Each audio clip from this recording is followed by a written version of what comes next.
afternoon, everybody, and welcome to Philly Zoo at 2. We are here with Amy, who we normally see over with the penguins, but today we are here to introduce someone very, very special. And it's not just Amy, it's this tiny, fluffy, kind of ugly, but in a really cool way, little creature. Amy, this is our first flamingo chick in over 20 years, right? Yep, so it's been since 2000. We had 2 chicks back then, and we haven't had any since because we actually started putting the birds in at night. Yeah. Because of West Nile. Once West Nile hit, the mosquito load at nighttime, was something that we wanted to protect them from, so we started moving them indoors at night, so that kind of took away from their continuity of being able to build their nests, all the time. So once we started with vaccinations and stuff, we felt it was much safer to be able to leave them outside now. So we left them out overnight this season for the first time in quite some time, and they went to town building their nests, and we got a chick out of it. That's amazing. So to kind of summarize for everybody, flamingos build their nest with these mounds that are made of dirt, right? Yes. And that's basically just dirt, maybe a little bit of poop, some feathers, that kind of stuff. And it's actually like a clay mixture. We actually put some extra clay on the island. Oh, it kind of sticks together a little bit better for them. But this is not something that we built for them. We just gave them the materials and they build it themselves. We used to, as keepers, back in the day, we would actually go out there and actually use big giant flower pots and build the nest and kind of get them started. But we realized we don't actually need to get them started. They built these completely on their own right from the bottom up. That is absolutely incredible. So all we do is give them the materials, they go to town, they build these mounds, which are really important. Now in the wild, flamingos will build these because they live on these salt plains or some type of marshy system, and the waters will rise and fall. So it's important to build a nest that is elevated off the ground, so that's why they build those structures. That is pretty cool. Now each of these mounds that these flamingos are sitting on, there are a couple of eggs in there as well, right? Yes, so we there are. could potentially have more chicks, but we're not sure. Explain why. So we had actually, in the very beginning when we had our first egg, we did what's called candling. So we'll actually take the egg and look at it with a flashlight, and we can tell if it's fertile or not. So we did that for the very first 2 eggs, and we knew this guy, his egg was fertile. And then after that, we decided we were going to leave them alone and not disturb them on the island. So we left them all. So we only knew the very first one was fertile and not the others. So we do have a couple that the flamingos are still sitting on that are kind of past the hatch date at this point. So we assume they were infertile. And then we've got one more that is due on Friday. So we're crossing our fingers for that one. That's amazing. And we don't want to go out there. We don't want to rustle them up or get them stressed out or anything. Because flamingos, they typically will only lay 1 egg per season. Yep. And it's a big resource take for them. Like they need to put a lot into that egg, right? Yes. And that's important that we don't want to disturb them, and we also want to make sure that they have every opportunity to bond with that chick while it's still in the egg, which is a super, super cool thing that flamingos do. Can you talk a little bit about how parents and chicks actually learn to communicate with one another? Sure. So while the chick is still in the egg, the parents will actually make noises and communicate with it, so that chick then, once it hatches, is able to recognize its parent's voice. And what that is used for is because when they're in a large colony and there's a lot of chicks, they form what's called a creche, where all the chicks kind of hang out together. Then when they need to find their parents, they know the sound of their voices, and they can make that sound to know which parent to go back to. That is absolutely amazing, because flamingos will actually live in groups of, they could be in thousands and thousands of birds. Yes. So it's really important for them to be able to tell who's who, right? Exactly. Now, let's talk a little bit about this chick. The chick's still a little wobbly, so every so often you might see the chick take a little spill into a puddle, but the chick's actually getting bigger every single day. He does. And I actually saw the chick just the other day walk through the water here and everything. So the chick is growing and expanding its horizons and figuring everything out. So how long will the chick kind of... Oh, you can see an egg right there. That's pretty cool. So one of the adults just stood up from the nest. You can see that's a big egg, actually. It is a very big egg, yes. It is a big egg.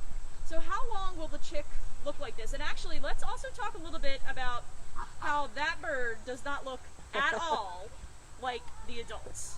So when they are born white. So that's kind of a fluffy down that's on there. And then as they start to grow, they're going to grow feathers that are like a grayish color. And then once he goes through his first molt in about a year, his feathers will turn pink. I say his. We don't actually know. So it could be he or she. But he will turn pink once he goes through that first molt. And he is actually starting to eat solid food on his own as well. We've seen him cross the pond, go up the hill, and go to the food dish with his parents and actually pick up some of that solid food already. That's adorable. Now, flamingos being pink is not actually something that is genetically induced. They don't just come, as we can see very clearly, they don't just come out with pink feathers. So where did that come from? And tell us a little bit about the role that the Philadelphia Zoo had in that discovery. So in the wild, what they eat is small crustaceans, some algae, which have carotenoids in them, which is responsible for the pink color. So that's any kind of pigment that is a pinkish color, reddish color. So they'll eat that. That keeps them pink. Here at the Philadelphia Zoo, back in 1940, I believe it was, they studied and discovered that that was what kept them pink. So they actually found that the carotenoids in carrots helped keep them pink. Also, they added carrots to their diet to help keep them pink. That is amazing. So now, now these flamingos are actually filter feeders, right? They normally will spend their days kind of dragging their beak through the water, picking up little crustaceans. Oh my gosh, the baby just yawned. It's so cute. And other little things like that. So how do we give them carrots here? Is it in the do you just chop up a little carrot salad for them? So actually, they are filter feeders. So they have that curved beak, which when they're in the wild or even here, in the mud, they can stir it up.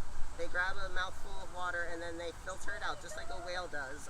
They have the little things on the side of their beak that can filter out any of those crustaceans, algae that they want to eat. Here at the zoo, though, we actually feed them a formulated pellet which has different colorings and stuff in it. So that was an old diet that was formulated with the carrots, and now we've gone a little more modern, and it's an actual pelleted diet that's made with everything that they need in it. That is absolutely amazing. Man, flamingos are so fascinating. Now let's talk a little bit about the adult behavior we're seeing here. They're on the nest, but their feathers are they're very up right now. They're very flamboyant. What's up with that? What's that mean? So that'll be when they get a little bit agitated, if another nesting pair is kind of close to them and they want to kind of show them, like, you can't come near my nest, they'll flare up, they'll argue with each other, they squabble all day long while they're sitting on their nest, so they'll protect their nesting site. Okay, so is the baby like nodding off right now? He is, so he's at the stage where he's growing quickly, and the parents will move him around the yard, and that's quite a long way they look like long legs, but they're little legs for him to have to move around that yard, and uses up a lot of energy, so he'll nap during the day now at this point. Oh, he can literally barely hold that little baby flamingo head up. Oh, that's so cute. Now, about, I think you mentioned that the baby will actually stay gray for about a year. Did you say that? Yes. Yes, okay, so that's going to be a while. Do you know about how long until the babies will be about the same size as the adults? Like a year from now, will that chick be like a full-size gray Yep, flamingo? he'll be full-size. He'll be full-size long before that. So he's grown from, he was born, he was, just about 6 inches tall. He's already half the size of his mother, so it's not going to be much longer till he's full-grown. That is amazing. So that means if you want to see our flamingo chick, you'll have to try and get to the zoo soon. Hoping that we may have another one. We're still not sure yet. That'll Keeping be our a fingers little while. crossed. Wow. Do we have any questions about flamingos that we can answer? There's plenty that we haven't spoken about yet. I just wanted to make sure we don't have any outstanding qualities. Now, one thing that we get a lot of questions about every time are their legs. They look like a lot of people think that. Oh, that was okay. Hold on. A lot of people think that flamingos have backwards knees, as they say, but that is not true, right? Not the case. No, they actually have several joints. So their knee is actually up in their body where you can't really see that it looks like a joint. And that one that you would think is a knee is actually called a hock. So that's an actual additional joint that they have with their long legs. That's an additional joint? Mm-hmm. So where are their ankles? So their ankles are down by their feet. Oh my gosh. And then they've got the hock, and then their knee is up inside their body. That was their ankle. Nope. So what's the, okay, I'm not going to ask any specific anatomy questions because now as the scientist, I am just like, what are the names of the bones that are in there? That's amazing. That's a little beyond me too. I'll look it up later and I'll tell everybody all the answers because that is absolutely fascinating. Now another big question that people ask about flamingos, this is a two-parter. One, why do they stand on one leg? And two, does the baby already do that? So they stand on one leg. It's kind of a resting behavior, but they'll also do it just as a thing to keep them warm. When it is cold out, they can keep it tucked up closer to their body, which is warmer. The baby is doing it already. He was doing it very early on. Yeah. practicing a little more unsteady on his feet, and his legs are so big and much bigger than his body. He actually, at some days, he looks like he tries to put it up and it's just too heavy and he kind of drops it back down. So he's practicing that quite a bit. He's also done another adult behavior, which we did talk about, which is the stomping in the mud. Oh, that's right. I've actually seen him do that several times. He'll stomp in the mud and he kind of filters down there looking for it. His beak is now just starting to curve like the adults. They're actually born with a straight beak. So he's just starting to curve now, so he's practicing that filter feeding at this point. That is amazing. And I'm not actually sure if those behaviors are learned or if they are genetic. I'll have to look that up. I suspect that many of them are learned, but some of them they might just do. I would just suspect so early on they may be genetic, because he was just right on it right from the beginning. This is a great question. How long can flamingos live? Because I bet the answer will shock you. It will probably shock people. There have been some reports in other institutions of them living up to 80. Generally, they'll live till about 60. That's years, folks. 80 years. That's a human lifespan. And the baby's father is actually our oldest flamingo. See, he was wild caught in 1965. Oh my gosh. So that is an old bird at this point. But not too old to have a baby.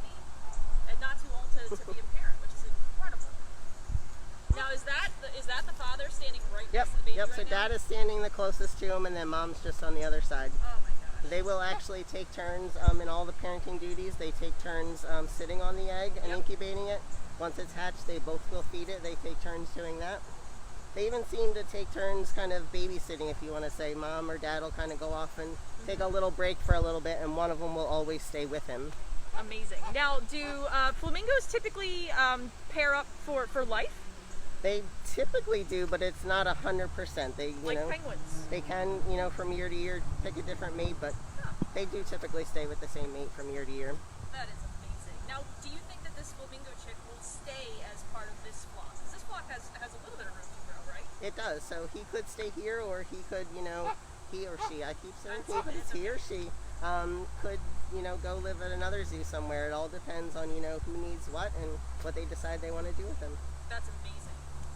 Oh my gosh. I love this little chick so much. And the good news is, this chick will be delightfully awkward for months and months to come. So there's plenty of time to see this little weird creature. Flamingos are one of the weirdest things in the world. Now, you know what we didn't talk a lot about yet, and I almost forgot about this. We got to talk about crop milk.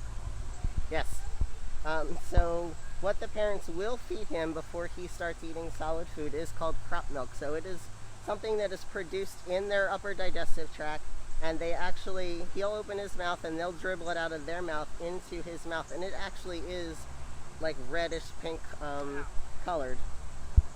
And that is something that so a lot of birds will go out and find food, they'll chew it up a little bit, and then they'll feed it to their baby.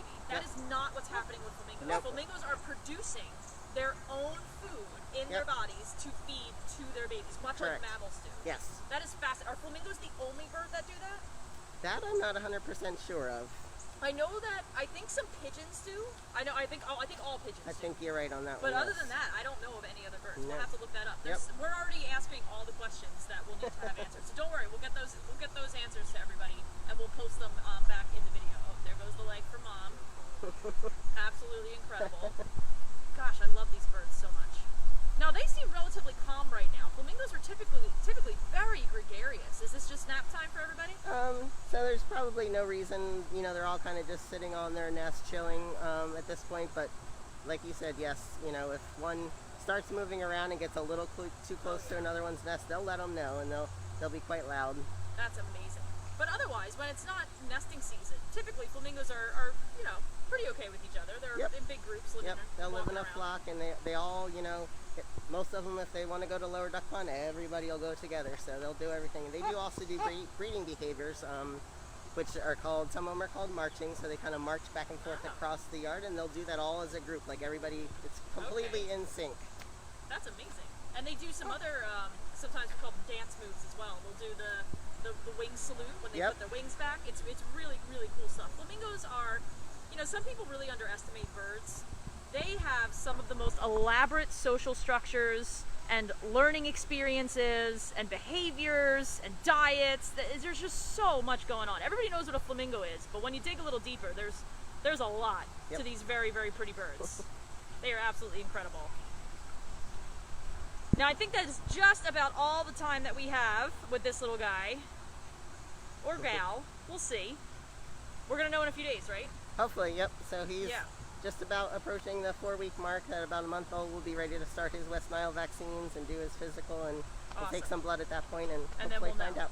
But in the meantime, we are actually holding, on our website, you have the ability to vote for the name of this chick. Yes. So there's 3 choices, Yep. And they're all Spanish words, so just give us a quick rundown of the choices. So they are Rosado, which means pink, Alto, which means tall, and then Flaco, which means thin. So they're the 3 choices that we came up with. So awesome. Go on our website and vote. That is perfect. And I'm sure we'll have a link to it in the comments or in the description of the video as well. So once this live is over, feel free to follow that link, vote for the name of this new chick, and we will absolutely be sure to make sure that everybody knows if we have more flamingo chicks in the next few days. But we'll see. But even if we don't, we are thrilled to death with this little one, because this is a joy for all of us. I mean, I actually come down and see this baby every single day. I start my morning coming over to say hello to the flamingo chick. So once it has a name, I'll be very happy. So unfortunately, that is all the time that we have today. So next time you come and join us, make sure you go vote for that flamingo chick name. But in the meantime, we will continue to bring you updates from this little creature here that we love so much. And we will see you next week for an all new episode of Philly Zoo at 2.